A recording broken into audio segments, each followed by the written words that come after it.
I'm PamOnSunset, and today we're trying a 4th of July drink. Woo! What's up, Pam Fam? I thought I would test out a 4th of July drink for you because this 4th of July, we're all still kind of self-distancing. You might be by yourself or having a very small 6 feet apart soiree for our country's birthday. Or if you're from another country, you can just follow along for funsies. If you haven't been here before, I test out recipes and DIYs to tell you if it's worth your time or not. And if you were gonna try it, what my tips would be to make it easier for you. So let's find out the real deal on this DIY. Underneath this box is my final result, and you will get to see it shortly. Leave a comment down below. What do you think it's gonna look like? Today's tutorial is from Jessica Reed. She had a video with a bunch of cute little 4th of July treats, and I picked this drink because it looked so cute. But it's also one of those things that I think I'm scared to try because I think it's gonna end up looking cray cray. Before I show you my final result, I'm gonna give you my tips. Tip number 1. So it's a firework. Could you tell?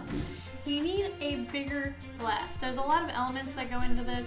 There's the juice on the bottom, then you need like the ice layer of protection to stop them from going into each other, and the blue on top, so bigger is better. Tip number 2, make sure you use the ice. Jessica said that the blue floated above the juice because it had less sugar in it. So I tried to do it without the ice to see what would happen, and they just mixed together. So that doesn't work. Don't try it without the ice.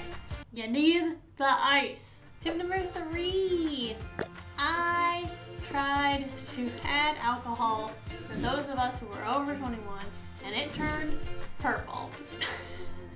Okay, we're finally ready for the big moment, the big reveal. Count with me in 3, 2, 1. This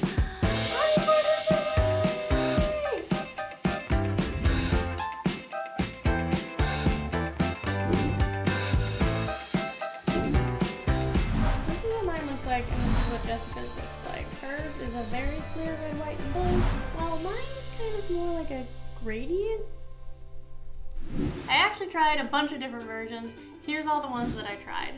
This is my first attempt, and since you said they're supposed to float on top of each other, I thought, let's try without the ice and see what happened.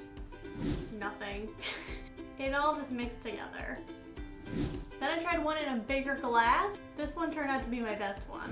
Next, I tried one with alcohol, and it turned purple. I have no idea why this happened, but if I ever need a purple cocktail for a party, I now know how to make it. So the bigger glass was the best case scenario. So you want to know if you should make this drink. I'm going to tell you, you should not make it. It's really cute when it comes out right, but it has the potential for a lot of disaster. It tastes good, it's cheap enough, but I just don't think you want to be stressed out before having a party that your red, white, and blue cocktails are going to be purple. So I think Jessica actually has a bunch of other 4th of July ideas, or I have some from previous years. Do one of those instead. You don't need this cocktail. If you did want to try it and not listen to me, at least listen to me and practice a few days beforehand so that you have like the exact right cup size and rhythm and how to pour on the ice and make sure that everything is red, white, and blue fantastic. Have a happy and safe 4th of July, everyone. And if you're from another country and you listened all the way to the end, you're awesome. You're true Pam Fam. Make sure you hit that subscribe button. Join the Pam Fam if you're not already one of us. Become one of us.